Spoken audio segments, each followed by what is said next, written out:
এই কেন্দ্রে আসা।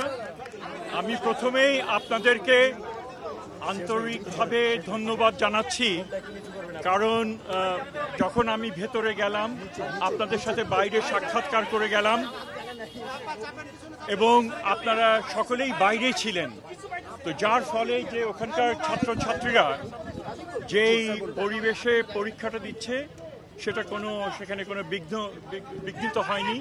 সেজন্য আপনাদেরকে আন্তরিকভাবে আমি ধন্যবাদ জানাচ্ছি যে আপনারা কষ্ট করে এই গরমের মধ্যে বাইরে অপেক্ষা করেছেন, আমরা যতক্ষণ ওখানে ছিলাম।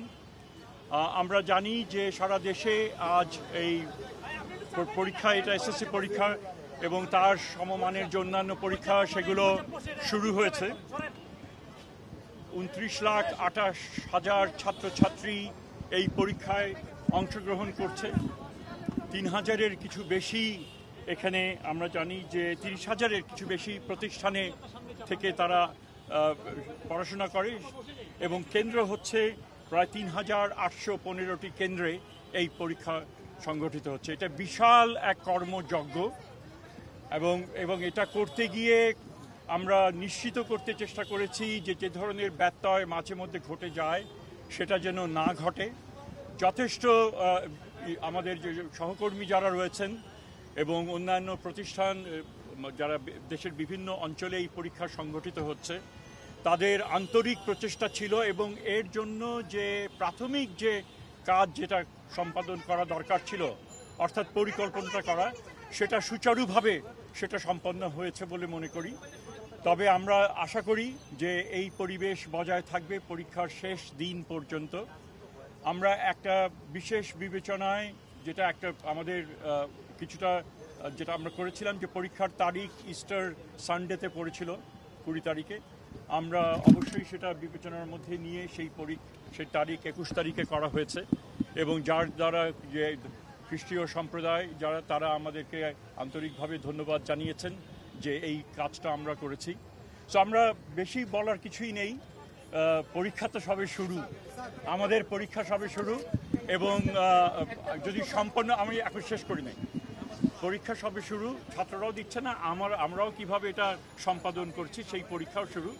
এটা শেষ হবে সামনের মাসে, তো আশা করি সুচারুভাবে সম্পন্ন করতে। এটা অবশ্যই বিবেচনার মধ্যে ছিল এবং সেই হিসেবে একেবারে একটা গুরুত্বপূর্ণ একটা বিবেচনার মধ্যে ছিল। সেই হিসেবে যতটুকু যেই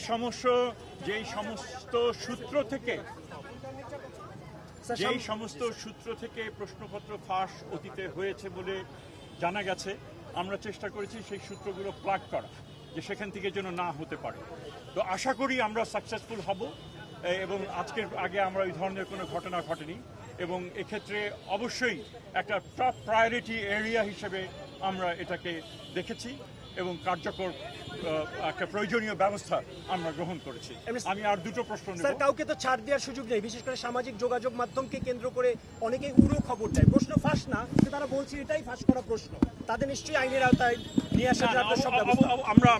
আমরা আশা করব যে তারা বিরত থাকবেন, কারণ দেশের মঙ্গল আমরা যেখানেই থাকি না কেন, যে আমাদের রাজনৈতিক অবস্থান হতে পারে বা আমার পছন্দের যে অবস্থান সেটা আমার থাকতে পারে, আমরা প্লিজ, পরীক্ষা এমন একটা বিষয়, এটা অনেক প্রস্তুতির পর নেওয়া হচ্ছে। ছাত্রছাত্রীরা নানান রকমের তাদের মানসিক একটা চাপ এখানে থাকে, প্যারেন্টসদের মানসিক চাপ থাকে, শিক্ষক শিক্ষয়িত্রীদেরও মানসিক চাপ থাকে। সো এটার সাথে আবার বাড়তি এই ধরনের অন্যায় চাপ যেন সৃষ্টি না করেন, তার জন্য সকলের কাছে আমি বিনীত অনুরোধ জানাচ্ছি যে আপনারা ওগুলো থেকে বিরত থাকবেন। যদি জেনুইন সমস্যা থাকে অবশ্যই আপনাদের দায়িত্ব সেগুলো সংশ্লিষ্ট কর্তৃপক্ষের কাছে নিয়ে আসা, যাতে তারা যাচাই বাছাই করতে পারেন। কিন্তু আপনি একটা জিনিস পেলেন, সেটা সামাজিক মাধ্যমে ছড়িয়ে দিলেন এবং সেটার দায়িত্ব অবশ্যই আপনাকে নিতে হবে এবং এর মাধ্যমে কিন্তু অনেক ক্ষতি হয়ে যায়।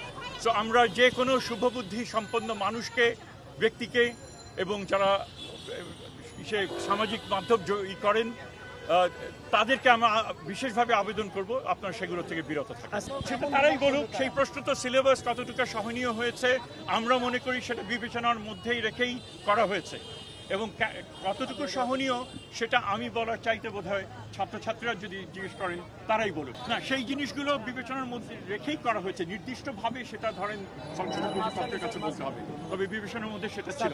অশেষ ধন্যবাদ। স্যার, পরীক্ষা শেষে 2 মাসের ভিতরে ফলাফল দেওয়ার একটা রেওয়াজ আছে, এবারে তাই হবে কিনা? যদি রেয়াজ থেকে থাকে নিশ্চয়ই আছে, আমরা আপ্রাণ চেষ্টা করব স্যার, সেটা আপনি- মিটে চালিয়ে আপনি দেওয়া। আইন শৃঙ্খলা মিটিং এ বলেছিলেন কিছু চ্যালেঞ্জ আছে, সেই চ্যালেঞ্জগুলো কি কি স্যার? সেই চ্যালেঞ্জগুলো ওভারঅল চ্যালেঞ্জ, যেখানে নতুন করে আমার নিজের আবিষ্কার করা কোনো চ্যালেঞ্জ না। এই সার্বিকভাবে প্রশ্নপত্র ফাঁস সেটা একটা বিষয়, গুজব আরেকটা বিষয় ছিল। প্রশ্নপত্রগুলো নিয়ে যাওয়া, পরিবহন, উত্তরপত্র ফিরিয়ে আনা, এই সবই চ্যালেঞ্জ, এবং সেগুলোই আমরা যথেষ্ট রকমভাবে আমরা চেষ্টা করছি। ঢালাইয়ের সেরা প্রিমিয়ার সিমেন্ট।